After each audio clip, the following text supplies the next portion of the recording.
Panorama. Gracias a El Urbano News. Muy buenos días, qué gusto para mí poderlos saludar en esta semana de Navidad. Hoy es lunes 22 de diciembre del 2025. Esta mañana voy a conversar con una persona que se ha especializado en movilidad urbana y gestión municipal en nuestro país, con una presencia activa pues en el debate público, en temas urbanos y de administración local. Me refiero al fundador y presidente del movimiento civil San Salvador, Otra Ciudad Posible. Con nosotros el cantautor y propulsor de la música de protesta, y que un día me dijo: José Luis, yo soy loco. ¿Pero por qué se dice así? Es que me fui un día en mi juventud de San Salvador a Panamá. Bueno, dije yo, pero me fui a pie, así que damos la más cordial bienvenida a Andrés Espinosa. Muy buenos días, qué gusto para mí saludarlo en este lunes muy fresco de la mañana. En primer lugar, agradecerte porque veo que has hecho tu tarea.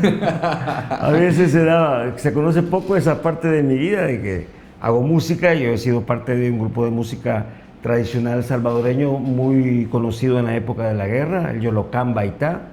Estuvimos con el Yolocamba en más de 600 ciudades, en 46 países.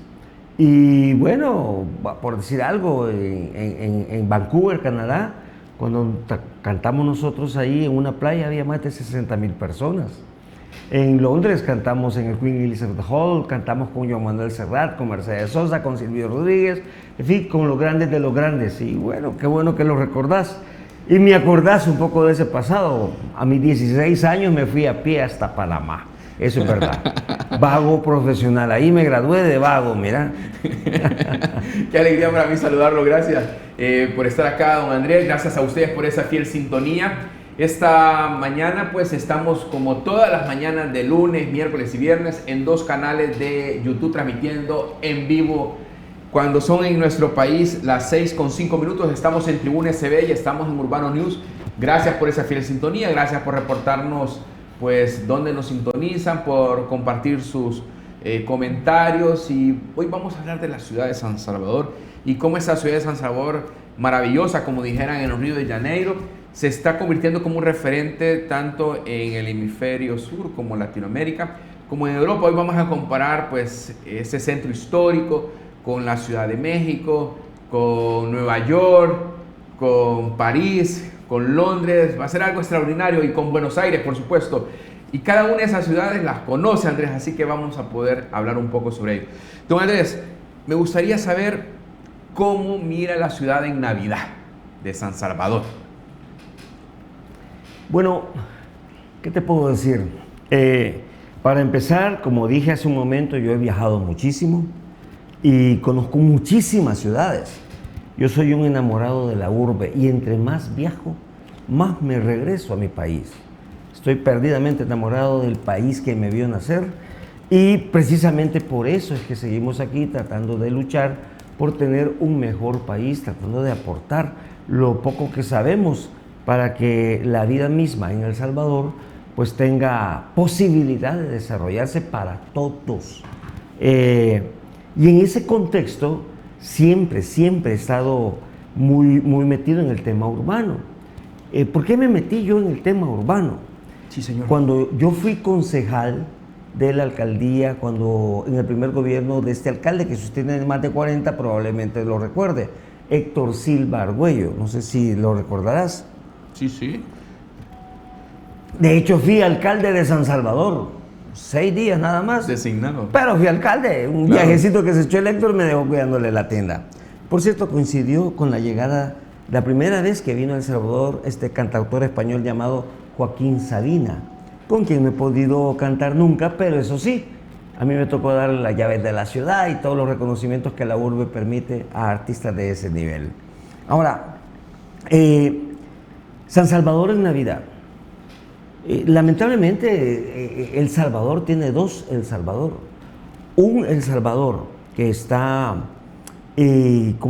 creciendo de una manera impresionante, que cada vez es más bonito, y mucho más atractivo, está jalando gente, está haciendo que la gente venga aquí al país, y otro El Salvador que todavía es cuenta pendiente. Es decir, si me permitís contar una pequeña anécdota. Por favor. Yo soy periodista de formación, no sé si ese dato lo tenías. Sí, señor. Y yo participé mucho en las revistas que se hacían en este país. Casi todas las revistas que se han hecho en El Salvador alguna vez pasaron por mis manos. Una de ellas, la revista de la Asociación Salvadoreña de Industriales. Ah, sí. Y me mandaban a entrevistar a los diferentes empresarios salvadoreños. Hubo un empresario con el que yo me reuní hace muchos años que estaba trayendo una marca de comida rápida. Y yo le preguntaba a este empresario, hace mucho tiempo ya, le preguntaba, ¿y ustedes cómo hacen para saber que la marca que está trayendo les va a funcionar, les va a pegar? Porque aquí hemos visto franquicias como Popeye, por ejemplo, como Pollo Tropical, que tronaron. Muy buenos, ¿eh? Fue inaugurado por la ex embajadora americana Ann Patterson. Pero no funcionaron esas marcas. Ya viene de regreso. Bueno, en ese momento no, pero estos señores, marca que traen y les pega. Yo le preguntaba que cómo hacen para ser tan exitosos y saber elegir esta marca. Grupo Pirámide debe ser. No voy a decir quién, porque lo que voy a decir es un poco complicado. Bueno. La respuesta que él me dio. Me decía él, yo le preguntaba a él cómo hacían eso, y él me dijo, textualmente me dijo, mire, don Andrés, me dijo, nosotros tenemos un staff de mercadólogos que analiza los hábitos de consumo de 2 millones de salvadoreños. Yo le dije, le dije, ¿cómo que de 2 millones? Si somos 6 millones. Textualmente me respondió, no, esos otros 4 no existen, me dijo. Esos son los 2 El Salvador que tenemos. Un El Salvador con poder adquisitivo y un El Salvador mayoritariamente con muy poco poder adquisitivo o casi nulo poder adquisitivo. Entonces, cuando hablamos de San Salvador en Navidad, qué bueno que hay un San Salvador evolucionando en algunas cosas, desde mi perspectiva, involucionando en otras cosas. Evolucionamos en la parte bonita y eso es muy bueno para El Salvador. Sí. Incluso para este sector de los 4 millones de invisibles que decía este señor, es bueno venir a San Salvador, ver cómo se celebra. Y te voy a contar otra anécdota y te voy a mandar el video. Gracias. Yo trabajé con el señor presidente cuando él era alcalde de San Salvador. Yo fui gerente de mercados. Y en ese momento se me ocurrió hacer adentro del mercado central el nacimiento más grande de la historia. Hicimos un nacimiento, te voy a mandar el video, en el sótano del mercado central. Tenía más de 150 metros cuadrados y más de 3.000 piezas de nacimiento, ¿sí? Y de repente me habla el señor alcalde y me dijo, bueno, ¿y vos qué estás haciendo? ¿Por qué? Le dije yo, te acabo de ver en CNN y en Univisión. El video que tengo es de Univisión. No, hombre, le dije, y me lo manda. Salió en las noticias internacionales ese nacimiento, ¿sí? Y la gente llegaba, veía y de verdad fue un hecho interesante para dinamizar y atraer gente a los mercados. Esa era mi filosofía. Hoy está mucho más evolucionado, hay mucho más recursos, el Estado le está poniendo mucha atención y mucho desarrollo, digamos. Eso es bueno para nosotros porque pasamos un año difícil, todos los salvadoreños pasamos años difíciles, independientemente en el bloque que esté, si en los 2 millones o en los otros 4 millones, ha sido un año el mundo se ha vuelto más complejo cada vez, sobrevivir, crecer económicamente es más difícil y sin embargo aquí estamos contando el cuento, contando la historia y disfrutando de las cosas buenas que tiene la ciudad de San Salvador. Hombre, yo aplaudo mucho esta visión, la aplaudo, me encanta, he ido a ver San Salvador desde que está evolucionando, he hecho propuestas al señor alcalde para poder resolver integralmente los problemas de la ciudad y ojalá que de algo sirva. Me encanta San Salvador. Qué bueno. Don Andrés, me gustaría ver, si usted lo permite, claro, hablar un poco sobre qué tan estratégico es para usted que este proceso de revitalización del centro histórico, como es San Salvador Centro, para la transformación integral del país. Mira, en primer lugar, San Salvador tiene una centralidad, ¿sí?, nacional muy importante. Hay economistas que dicen que la vida misma del país, en un 60%, probablemente en más, pasa por la ciudad de San Salvador. De hecho, salen unos datos del mundo mundial en el que las ciudades están atrayendo ya más del 50% de la población mundial, se está convirtiendo en urbana. Y pronto, más del 60% de la población mundial será una población urbana. En El Salvador, en los años 80, esto era al revés. Había cerca de un 30-40% de población urbana y un 60% de población rural. Esa población rural, y no sé si puedo hacer algún comentario político. Por favor, adelante. Bueno, en los años 90, en los años 80, perdón, desde finales de los 70, en los años 80, entrando a los 80, aquí hubo un gobierno de extrema derecha que desmanteló por completo el agro como una política de Estado, ¿sí? Como una política de Estado desarma nuestro aparato productivo, industrial y sobre todo agrícola. ¿Por qué lo hace? ¿Por qué hace este partido de ultraderecha hace esto? Simple y sencillamente porque su política era de expulsión de salvadoreños. Váyanse para el norte. Y empieza la migración de salvadoreños primero hacia las urbes.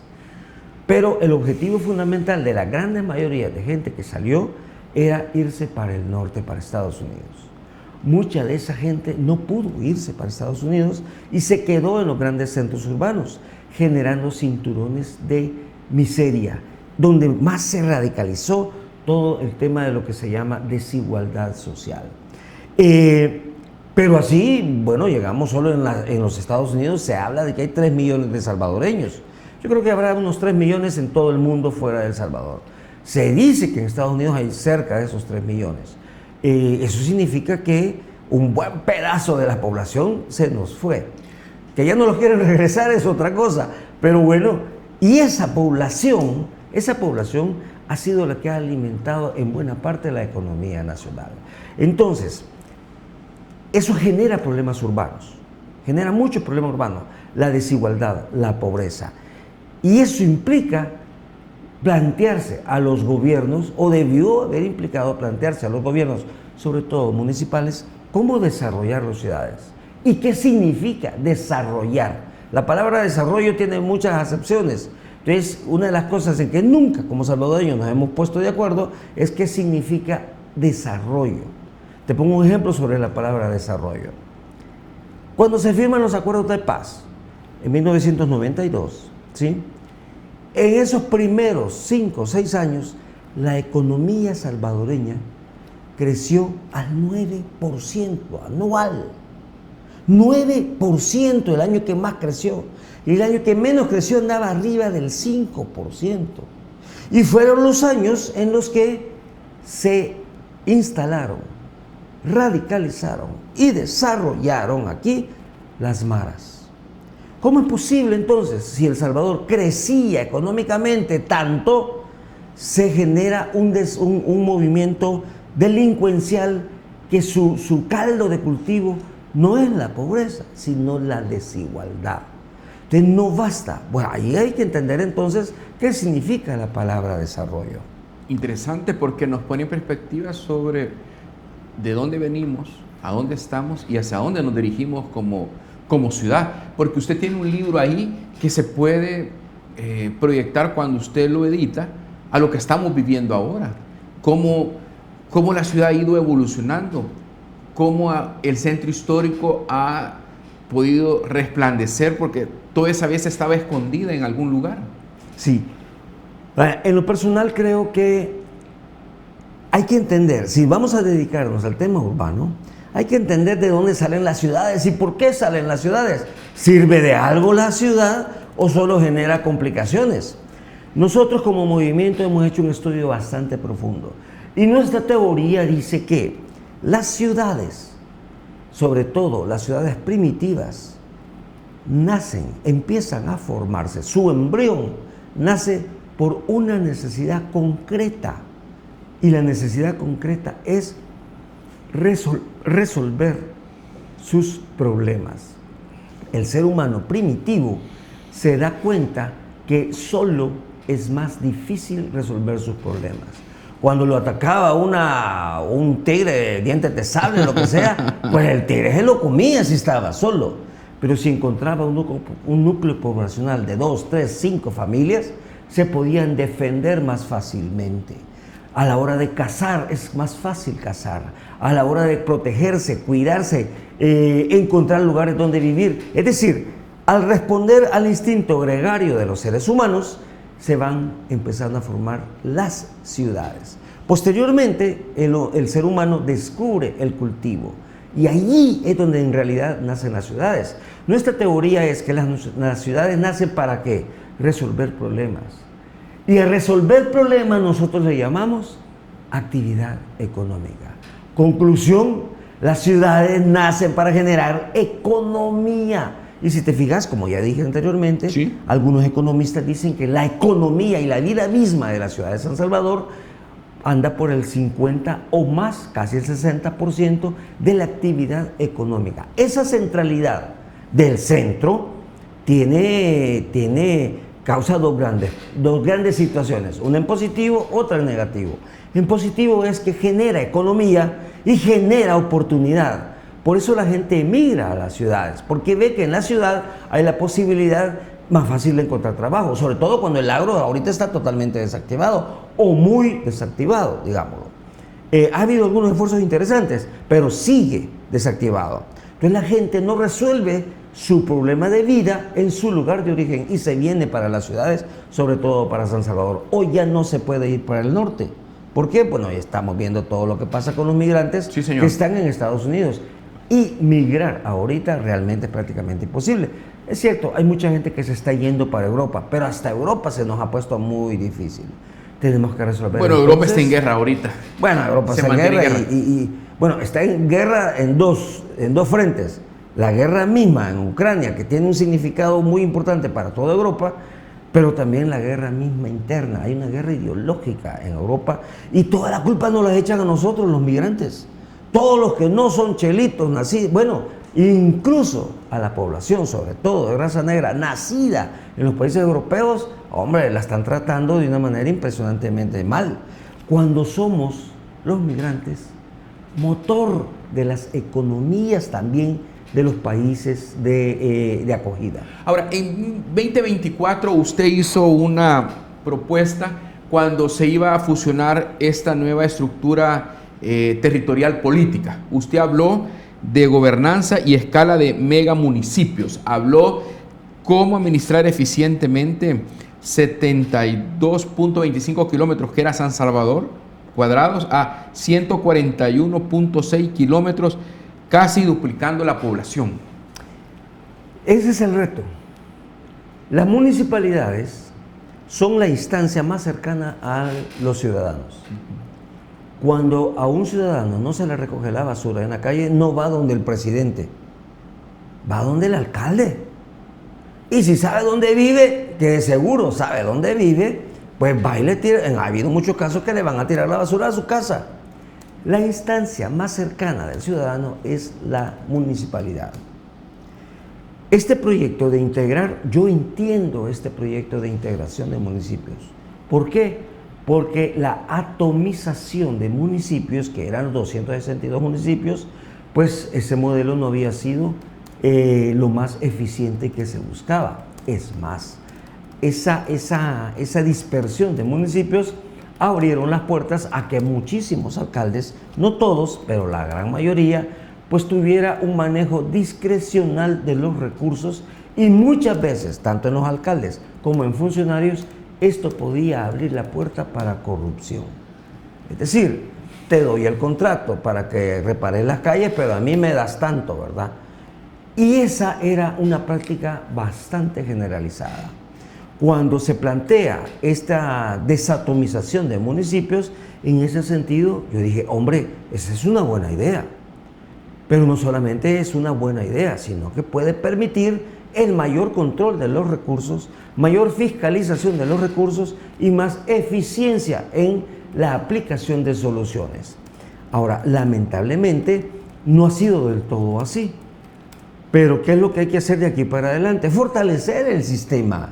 controlar mejor a los alcaldes. Bueno, ahí tenemos el alcalde de Ilopango, que al pasar a este nuevo formato, pierde las elecciones en Ilopango, las gana en Soyapango y se convierte en alcalde de San Salvador Este.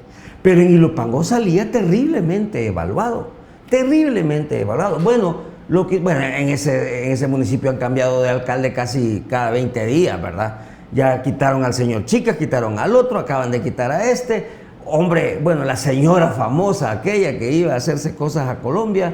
En fin, el reto es grande, el reto es enorme y el reto se llama eficiencia. Creo que este modelo todavía tiene mucho que crecer y los ciudadanos tenemos la obligación de ayudarle a crecer. Porque, como nosotros decimos en nuestro movimiento de San Salvador, otras ciudades posibles, nosotros nacimos básicamente con dos principios. El primer principio es porque nacimos en una fiesta coloquial de amigos.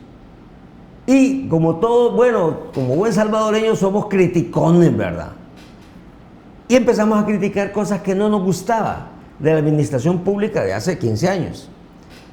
Entonces yo les decía a mis amigos, y así como somos de buenos para criticar, seremos así de buenos para proponer y buscar soluciones. Entonces nacimos con esa premisa. Si no se es capaz de proponer, se pierde el derecho a criticar. Por eso yo, en este momento, se habla mucho del movimiento, que hay un movimiento de oposición. Yo no creo en un movimiento de oposición, creo en un movimiento de proposición. Si yo tengo algo que aportarle a este gobierno o a cualquiera, es mi obligación como ciudadano, al menos decir, fíjese que yo creo que ese problema podría contribuir con esta idea. Pero además la otra premisa, solo mejores ciudadanos hacemos mejores ciudades. Totalmente de acuerdo, don Andrés. Ahora, don Andrés, podemos hacer un comparativo de cuando usted fue concejal y tuvo la oportunidad de ser 6 días alcalde y lo que está pasando ahora en el centro histórico. Ayer hubo un desfile de inflables en el centro histórico, que vamos a ver algunas imágenes, pero es una ciudad que resplandece, y vea usted las imágenes ahorita, don Andrés.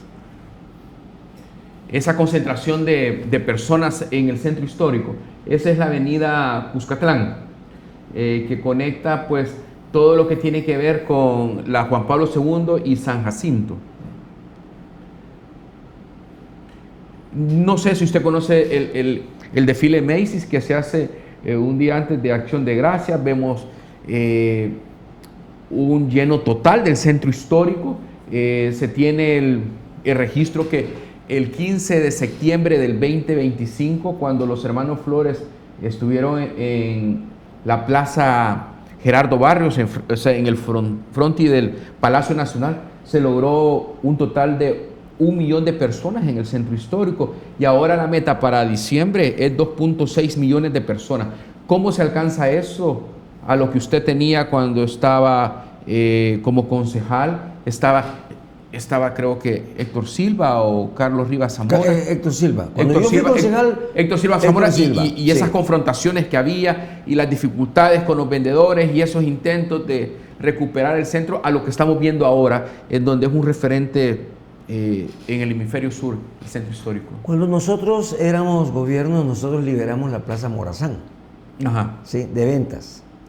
Sí. Y fue impresionante cómo los agentes del CAN llegaron a desalojar a la gente sin un solo golpe desde los agentes hacia las personas, pero muchos golpes desde las personas hacia los agentes del CAN. Fue un hecho para nosotros importantísimo ese tema. De hecho, cuando yo fui gerente de mercados, hubo un área que encontramos quemada, que ya se había incendiado. Reconstruimos esa área, y cuando íbamos a devolver a los usuarios esa parte del mercado, pues a mí me sorprendió que en la mañana llegaron varios centenares de agentes del CAN. Y yo les pregunté, bueno, ¿y ustedes quién los llamó? ¿Y qué están haciendo aquí? No, me dijo el sargento, lo que pasa es que cuando se va a entregar cosas como la que hoy se va a entregar, siempre hay conflicto, siempre hay pleito con los vendedores. Pues no les dije, se me hacen a un lado, y entregamos esa área del mercado sin un solo conflicto. O sea, hay cosas más civilizadas que se pueden venir haciendo. Claro, eso es parte del aprendizaje que las ciudades ha hecho. Con todo ese bagaje yo esperaría, de hecho creería yo que de algo le sirvió a don Nayib Bukele cuando fue alcalde. Y ese precisamente, y ese enamoramiento de la ciudad que yo creería que nace en el señor presidente cuando fue alcalde, es la que permite todo lo que está pasando ahora en el centro histórico. Siempre todos los alcaldes han tenido en su mesa de discusión qué hacer con el centro histórico. ¿Qué pasa? A mí me tocó coordinar el desfile que hicimos, un desfile nocturno, por cierto, el desfile que hicimos para la llegada del año 2000. Sí, yo fui el director de ese desfile, un desfile impresionante, igual tuvimos una cantidad de personas tremenda, nocturno, en una ciudad con delincuencia, ¿sí? ¿Y por qué no pudimos meter inflables? Que se nos ocurrió, por los cables, que hoy se han quitado. El no tener cables hoy facilita todas estas cosas. Qué bueno que después de tanto tiempo se pueden hacer cosas como esta. Qué bueno, primero por los hermanos Flores, que hayan tenido ese nivel de audiencia. De verdad, bueno, cuando yo fui músico lo más que tuve fueron 60,000 personas. Hombre, que ya es un número significativo, pero que los hermanos Flores tengan una audiencia de 1 millón de personas, me parece que ellos, para empezar, se lo merecen y más. Ahora, en este desfile, más de 1 millón de personas es no solamente aplaudible, sino que este tipo de celebración hay que desarrollarlo todavía más. Qué bueno que a alguien se le ocurrió y que se está ejecutando. Ahora, ¿el centro histórico se está dinamizando? Yo creería que sí, pero al igual que el ejemplo de los 2 millones contra los 4 millones, en lo personal yo me he permitido hacer algunas observaciones porque creo que le está faltando un poco de integralidad a todo este desarrollo. En lo personal yo estoy convencido de que las ciudades, como dije, primero son humanas, segundo son entidades para generar economía y eso significa que las ciudades trascienden el asfalto y el concreto. Yo me atrevo a sugerirle al señor alcalde, a Mario, mi querido amigo Mario, de hecho, cuando yo fui gerente de mercados, Mario era mi jefe. Yo a Mario le tengo un gran cariño y yo soy amigo de Mario. Pero ser amigo de alguien me obliga a decirle, hombre, mira, aquí tengo esta idea, tal vez te sirva implementarla. Yo le he ofrecido, hoy que ya es alcalde, ya 2 periodos, no he tenido la oportunidad de conversar personalmente con él, pero sí he tenido la intencionalidad de buscarlo. No se ha podido el encuentro, pues ni modo, pero las ideas están ahí, los proyectos están ahí. Por ejemplo, hemos dejado 3 proyectos concretos para desarrollar la economía de los que antes eran vendedores en la calle. ¿Sí? 3 proyectos concretos. Si me permitís mencionar alguno de ellos. Por favor. Por ejemplo, esta no es idea ni de nosotros como movimiento, mucho menos mía, sino que es una idea de la Asociación de Empresarios Formales del Centro Histórico de los años 90. Perdón, sí, a principios de los 2000 me hicieron esta presentación. ¿Y qué decían ellos? Ellos hicieron un estudio en todas las ventas informales del centro histórico y descubrieron que había cientos, sino miles de ¿qué? De costureras, de enfermeras, de carpinteros, de fontaneros, de electricistas, de albañiles. Entonces ellos decían, ayúdenos a generar empresas cooperativas por oficio. Y los sacamos del centro de la venta del centro histórico y los formalizamos. Y nosotros, como dueños de los edificios, que siempre estamos necesitando electricistas, carpinteros, etcétera, nos comprometemos a darles empleo durante todo el año. Vaya, ahí hay una salida. Hoy que se han recuperado una gran cantidad de edificios, creo que estas empresas cooperativas por oficio pudieran haber sido contratados. Lamentablemente ese paso no se ha dado, sino que se les ha dado a empresas formales que tienen grandes construcciones y tienen ya sus empleados y están reconstruyendo la ciudad misma, que esa parte es muy positiva, pero creo que perdimos una oportunidad de ir formalizando este sector. Yo estoy convencido que la gente que vende en las calles tiene un compromiso, y el compromiso no es vender en la calle.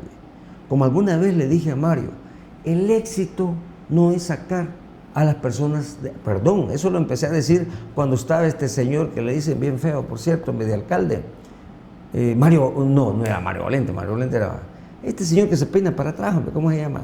Norman Quijano. Le dicen bien feo a este señor. Yo le decía a don Norman, porque él hablaba igual de construir y construir edificios y todo ese rollo.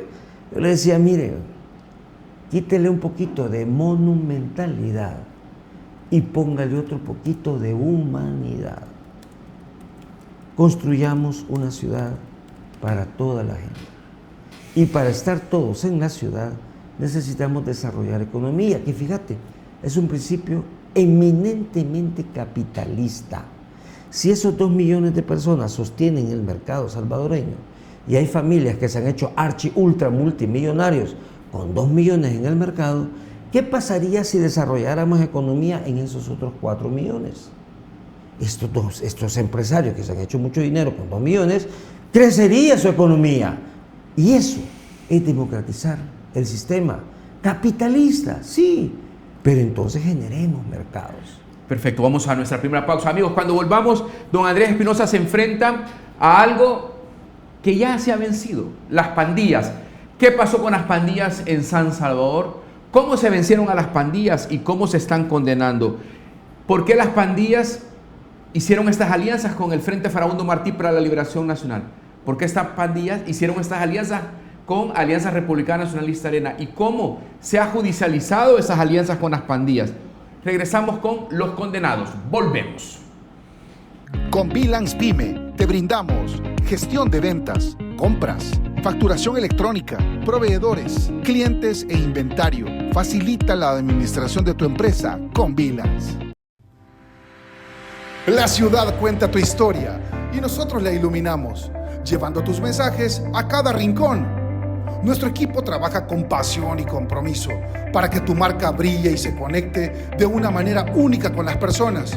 Cada mensaje que compartimos es un reflejo de nuestro esfuerzo para dar vida a tu identidad. Urban City Media, el poder de la imagen urbana que conecta contigo.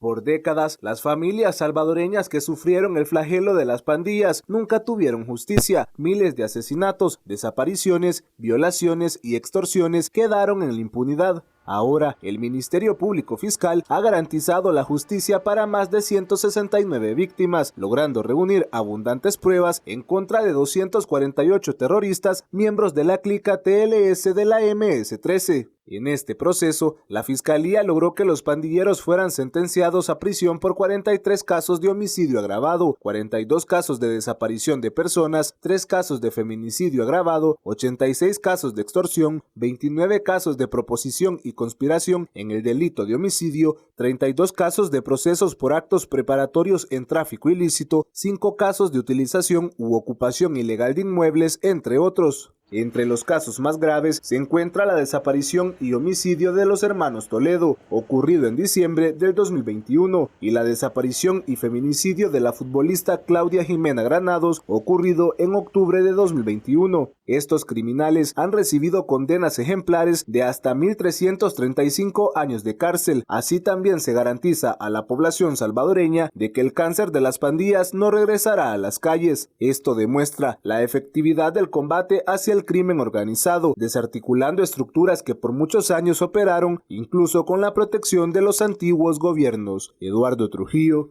Noticiero El Salvador.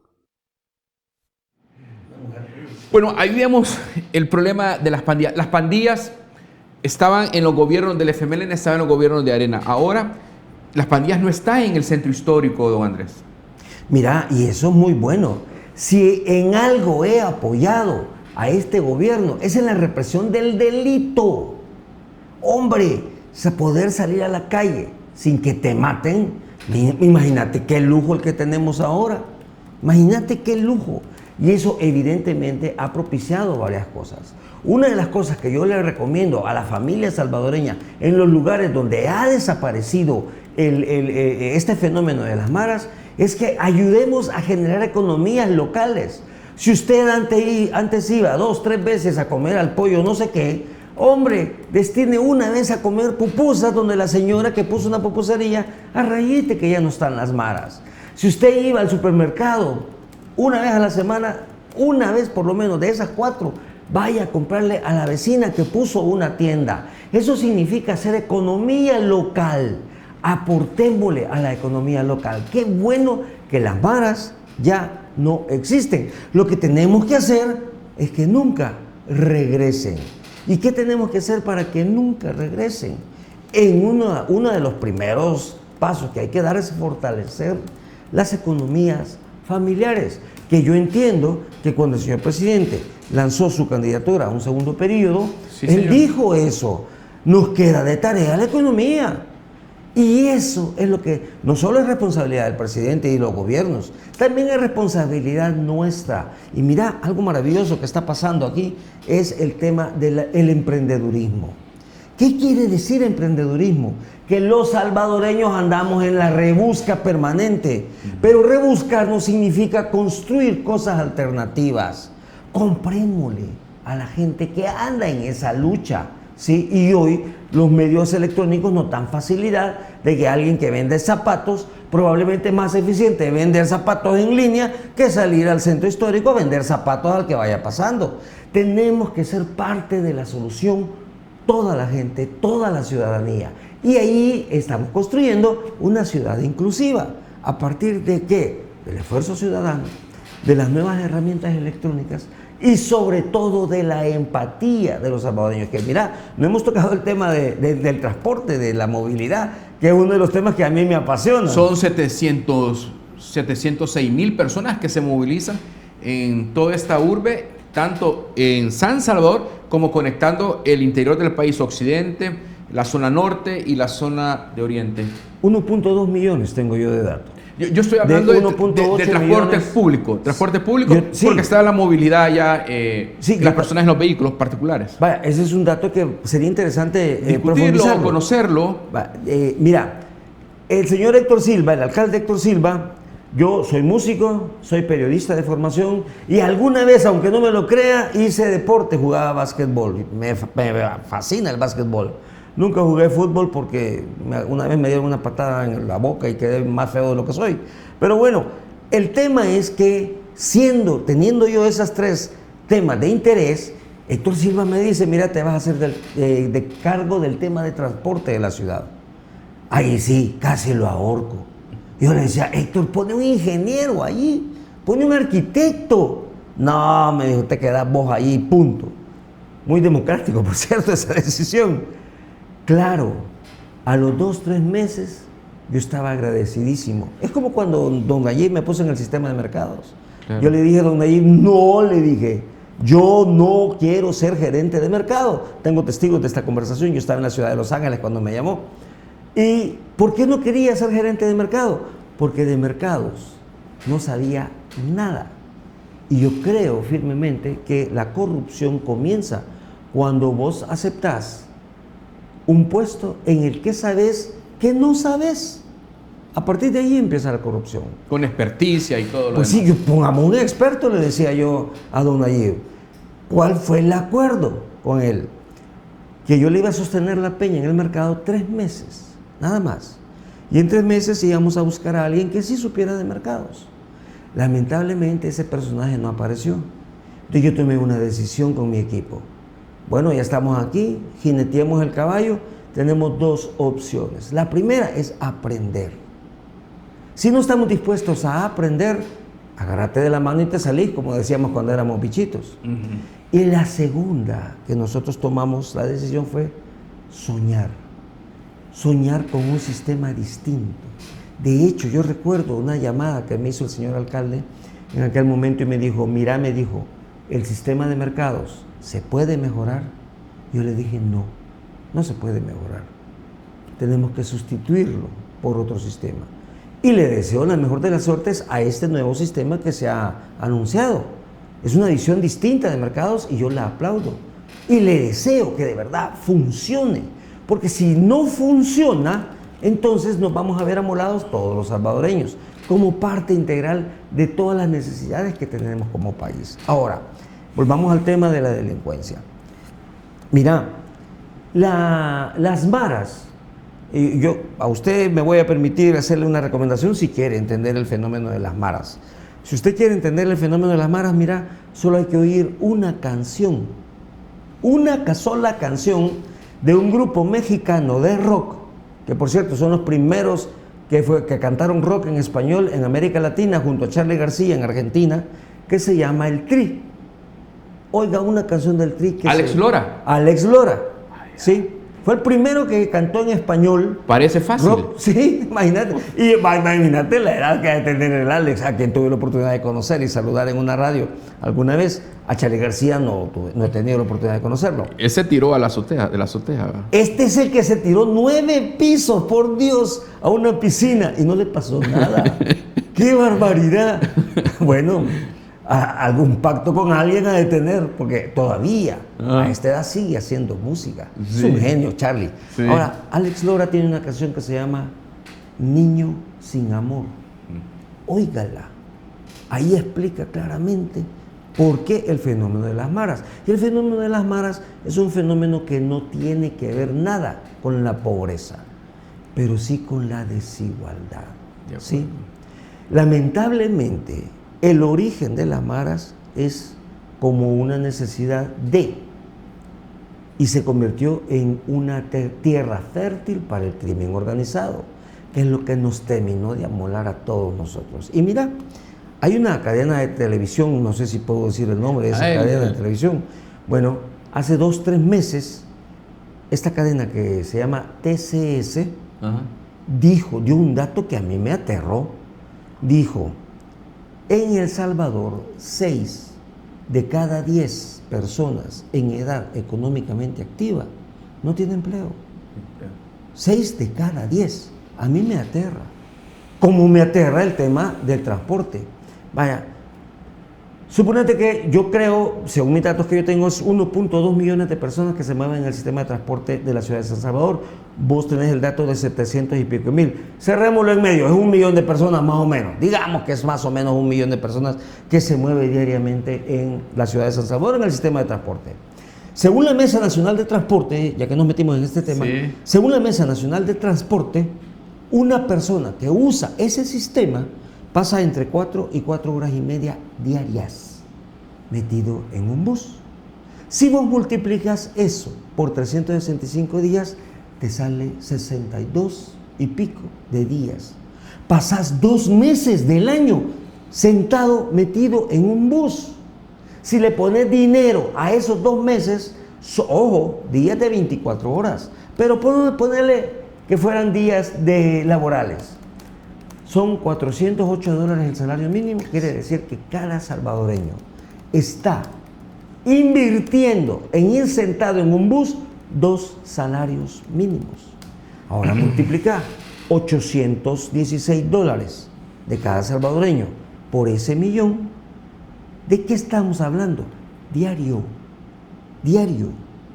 Ese dinero no lo sentimos porque probablemente no nos lo bolseamos, pero lo estamos pagando carísimo. Totalmente. En una ciudad ineficiente. Te pongo otro dato sobre el tema de la ineficiencia de la ciudad, que son los temas que a mí me apasionan. No, y los conoce perfectamente y usted sabe lo que implica el transporte, los proyectos que ha habido para poderse movilizar, los intentos por ordenarse y cómo las pandillas premiaron el transporte, tenían sus propios autobuses, se renteaban, se mataban entre los mismos pues no lo premiaron, lo castigaron y castigaban a la gente más pobre. Totalmente de acuerdo. Ahora yo lo que le puedo decir que la gente va en el transporte tranquila. Hoy va tranquila. Y con vida. Sí. O sea, están respirando. Sí. El derecho a la vida se recuperó. Ahora, don Andrés, permítame podernos ver en un espejo. cómo el centro histórico está haciendo noticia a nivel mundial. Y cómo se compara con las grandes ciudades maravillosas. Un día hablamos de Río de Janeiro, ¿se acuerda? Sí. Ahora quiero compartir con el auditorio cómo México vive las Navidades, cómo México tiene aquellos mosaicos de luces en los edificios públicos, en la Plaza Garibaldi. En Times Square. Vamos, estaba en Navidad en Times Square de Nueva York. Vamos a hacer una secuencia México, y ya lo vamos a tener en pantalla. México, Londres, Buenos Aires y por supuesto París con la Torre Eiffel, que usted ha ido un par de veces. Sí. Después de aquella película. Francia me lo he pasado 20 veces de arriba para abajo. Pero ahí estamos viendo México. Usted mira cómo en el centro histórico tienen el sistema de esos taxis rosa. Vemos esos emblemáticos mosaicos, las piñatas que son tradiciones en la Ciudad de México, en los centros comerciales, porque están muy en la idiosincrasia pues, del mexicano que va a la ciudad. Usted está hablando de películas, está hablando de Alex Lora. ¿Se acuerda del Mil Usos? Sí. ¿Cómo llegó a la ciudad? Hizo de todo. Sí. Se rebuscó en todo. Sí. O por decirle a los salvadoreños, un día en la vida de Magno Argueta. Sí. ¿Cómo empieza el día a las 4 de la madrugada o a las 3 de la mañana? A trabajar la tierra. Y cómo ese sol incandescente lo va quemando, lo va quemando. Te cuento una parte que probablemente no salió en la investigación que me hiciste. Mi primer trabajo lo tuve a los 7 años y fue en el campo. Lo que hoy ya no existe. Lo que yo hacía era deshijar algodón. Un trabajo de los más duros del campo. Tenía que hacerlo con guantes. No, ¿cuáles Nada. guantes? Y mira, el primer día de trabajo me acuerdo hasta lo que comí, porque no nos pagaron. Solo nos dieron el almuerzo y nos dieron un poco de leche recién ordeñada, a pie de vaca, le decíamos, con un pucho de sal y 2 tortillas de las que se llaman chengas. Yo las conozco, Sí. son muy grandes, enormes, y allá gruesas, en San y Miguel. ponen frijoles. Sí. ¿Y Ese fue usted mi primer sabe lo trabajo. que hizo Monseñor Oscar Arnulfo Romero, hoy San Romero, cuando llegó a Santiago de María, Ajá. al seminario mayor y menor, ya como arzobispo, al Palacio de Santiago de María? Se reunió con don Prudencio, se reunió con la familia Gutiérrez, con doña Margarita Canesa, y les dijo: ¿qué estamos haciendo por los cortadores de café? No, están durmiendo en la intemperie, Sí. en los corredores. Sí. Y él había pasado mucho tiempo allá estudiando en Roma. Y les pidió de favor que dentro de la ración de alimentos les pusieran avena Quaker para que tomaran fuerza. Y eso aumentó la producción. Sí. Don Prudencio confirmó cómo él lo propuso para arzobispo, y esa visión humanitaria comprometida con los pobres Sí. lo demostró ahí. Imagínate, o sea, resolver un problema, yo siempre he dicho que resolver un problema resuelve otros problemas. Lástima que el tiempo pues no alcanza para hablar de todo eso, pero con el tema de transporte te voy a dar un dato de alguna manera similar. Entre más cerca de su trabajo vive el ser humano, es más productivo. Yo tengo un estudio de este vuelo, mira, de que la cercanía hogar-trabajo eleva tu nivel de productividad, pero eleva sobre todo tu calidad de vida, tu vinculación con tu familia, proteges a tus hijos, estás mucho menos preocupado y te preocupas más por rendir en el empleo. Y además, si haces eso, desarrollas una de las alternativas que nosotros hemos propuesto 20 veces, desarrollas el territorio. Y suponete que la gente que vive en Soyapango se queda trabajando en Soyapango, estudiando en Soyapango, resolviendo su vida en Soyapango, entonces puedes meter otro sistema de transporte, el más moderno del mundo. ¿Cuál es? La bicicleta, No, porque son distancias cortas. Y mire todo este tipo de infraestructura vial que se ha hecho. Lo de San Miguel, ni se lo menciono, esos puentes atirantados que son un referente ya no solo para... Arquitectónicamente es una belleza, para ¿eh? Salvador, sino para Centroamérica. Está Sí, el Bonji, que lo sí. patrocina hacer. Vamos a la pausa. Cuando volvamos, vemos la ciudad de Londres y sobre todo retomamos aquel concepto que tienen los americanos de los circuitos escolares. Donde ellos viven, ahí estudian. Donde ellos viven, ahí trabajan. Donde ellos viven, son felices. Volvemos. Con Bilans Pyme, Te brindamos gestión de ventas, compras, facturación electrónica, proveedores, clientes e inventario. Facilita la administración de tu empresa con Vilans.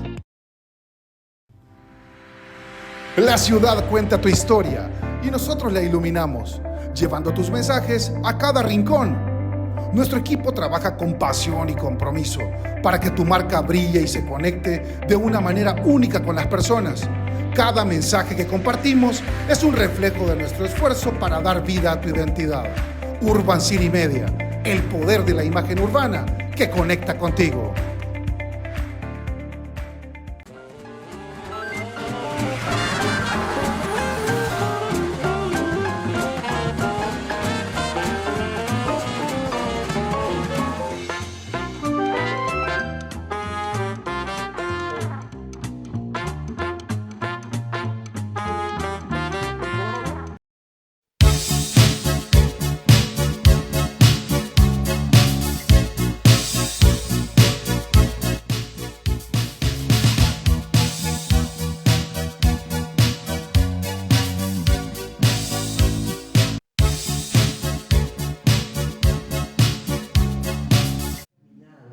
Bueno, estamos viendo Londres en Navidad.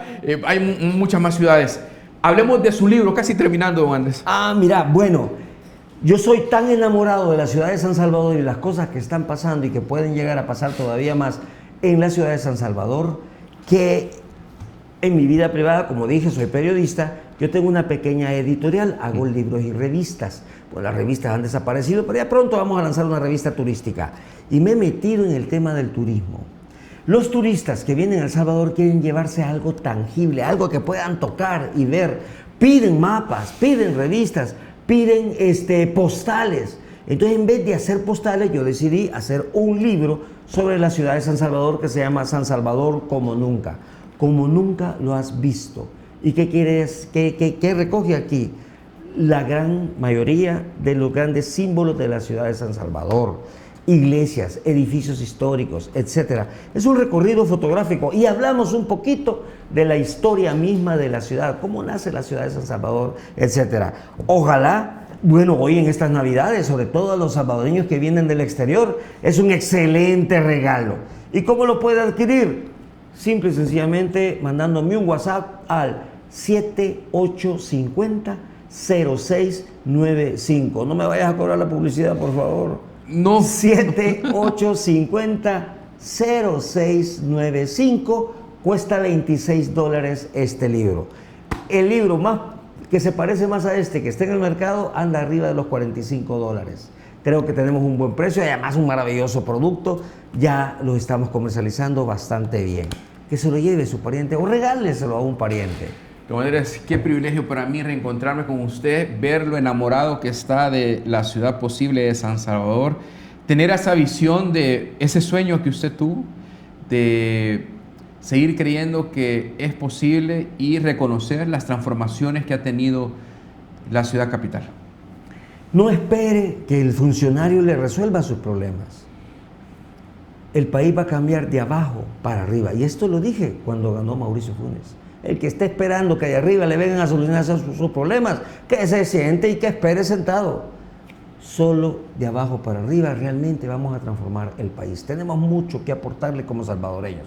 Gracias por abrirnos este espacio, gracias a usted que nos deja entrar a sus hogares o a sus carros, de seguro nos irán oyendo por ahí y tenemos mucho que platicar y compartir con usted. Muchas gracias, es don Andrés Espinosa, él es periodista de profesión, cantante por pasión, pero loco de carrera. Él me lo periodista de formación. Ajá. Y político de deformación. ¿Y loco? De nacimiento.